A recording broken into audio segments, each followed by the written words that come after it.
ជំរាបសួរពុកម៉ែបងប្អូនទាំងអស់គ្នាថ្ងៃនេះខ្ញុំមានវីដេអូអំពីការបត់ការកលាបក្រដាសចង់មកបង្ហាញពុកម៉ែបងប្អូនទាំងអស់គ្នាហើយចំពោះការបត់ការនេះដែរគឺនាងខ្ញុំកាត់ប្រវែងចំនួន75សង់ទីម៉ែត្រគុណនឹង10សង់ទីម៉ែត្រតែករណីបងប្អូនចង់បានវែងឬខ្លីយ៉ាងហ្នឹងគឺអាចសេរីតាមនឹងបានហើយការចាប់ផ្ដើមហ្នឹងគឺយើងបត់កដាបន្តិចសិនរួចហើយយើងបត់មួយស្រទាប់ទៀតហើយមូលទៅលើបន្តិចរួចហើយបងប្អូនបត់បន្តទៀតបត់បន្តិចទៀតហើយមូលដូចគ្នាដែរចឹងបងប្អូនធ្វើបែបនឹងដ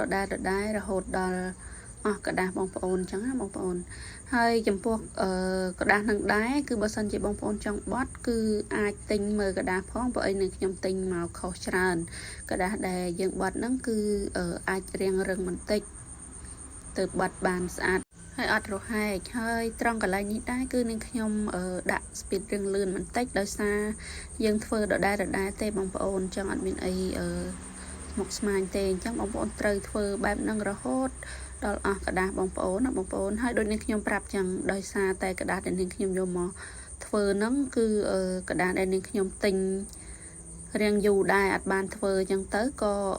រៀងផុយបងប្អូនចឹងបាត់ទៅរៀងលហែកហើយនឹងទន់ហើយនាងខ្ញុំថតវីដេអូហើយក៏ខ្ជិលថតសាច់ថ្មីអញ្ចឹងក៏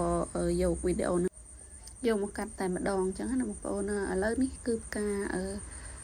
បស់យើងគឺរួចមួយតង់ហើយបន្តែនៅមួយតង់ទៀតហើយនេះគឺជាផ្កាដែលខ្ញុំធ្វើហើយបន្តែពណ៌ផ្កាឈូកហ្នឹងគឺផ្កាដែលធ្វើចេញពីกระดาษដែលល្អដែលខ្ញុំទើបទិញថ្មីអញ្ចឹងទៅបត់ទៅបានស្អាតជាងกระดาษពណ៌ស្វាយដែលនេះខ្ញុំធ្វើវីដេអូនេះចឹងបន្តមកទៀតគឺដល់កន្លែងដែលយើងត្រូវមូលផ្នែកខាងក្នុងនៃស្រទាប់ផ្កាកលាបហើយសម្រាប់ការមូលហ្នឹងគឺបងប្អូនត្រូវមូលចេញមកផ្នែកខាងក្រោយបងប្អូនមិញហ្នឹងគឺយើងមើលវីដេអូដែលបត់ហ្នឹងគឺយើងបត់មានកលិយទៅខាងក្នុងស្អាតប៉ុន្តែពេលដែលយើងបត់ចប់ហើយគឺយើងត្រូវមូលចេញមកក្រៅវិញអញ្ចឹងបងប្អូនអាចមើលតាមវីដេអូហ្នឹងបានហើយក៏សូមខន្តីអភ័យទោសដែរចំពោះការដែលខ្ញុំបញ្ចូលសំឡេងទៅគឺមានសំឡេង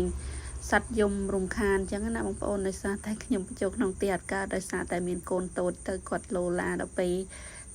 មកបញ្ចេញបញ្ចូលសំឡេងនៅខាងក្រៅហើយក៏នៅតែមានអ្នករំខានទៀតអញ្ចឹងសូមអធិស្ឋានបងប្អូនហើយឥឡូវគឺងាកមកដល់ការធ្វើផ្ការបស់យើងបន្តទៀតអញ្ចឹងបងប្អូនត្រូវមូលកន្លែងនេះឲ្យចប់បន្ទាប់ពីចប់កន្លែងនេះហើយគឺបងប្អូនត្រូវត្រៀមខ្សែឬក៏អំបោះសម្រាប់ចងនៅផ្នែកខាងក្រោមណាបងប្អូនហើយមុននឹងពេលចងហ្នឹងគឺបងប្អូនអាចសេរីឲ្យទៅត្រង់ណាត្រូវសេរីឡើងពោះទាបអីគឺបងប្អូនអាចទាញឲ្យហើយមុនពេលចងហើយសម្រាប់ការចងនឹងដែរគឺបងប្អូនត្រូវរកខ្សែអំបោះណារៀងតាន់បន្តិចព្រោះយើងត្រូវរឺតវាឲ្យខ្លាំងអញ្ចឹងណាហើយកន្លែងនេះគឺនាងខ្ញុំចងទៅដាច់ដោយសារនាងខ្ញុំប្រើខ្សែអំបោះដេកខោអាវតូចពេកអញ្ចឹងដល់ពេលទាញទៅស្រទាប់កលាបរបស់យើងរៀងក្រាស់ដែរដល់ពេលទាញរឺតទៅដាច់អញ្ចឹងបងត្រូវរកអំបោះឲ្យបានស្វិតជាងនឹងដើម្បីចងទៅកុំឲ្យដាច់ហើយរឺតបានស្អាតទៀតអញ្ចឹងបន្ទាប់ពីដាច់ហើយគឺនាងខ្ញុំសេរីមកតង់ទៀតដើម្បីចងម្ដងទៀតអញ្ចឹងណាបងប្អូនហើយចំពោះការចងនឹងដែរគឺវគ្គបញ្ចប់គឺបងប្អូនត្រូវឆ្វាក់ខាងលើផ្កាកលាបរបស់យើងណា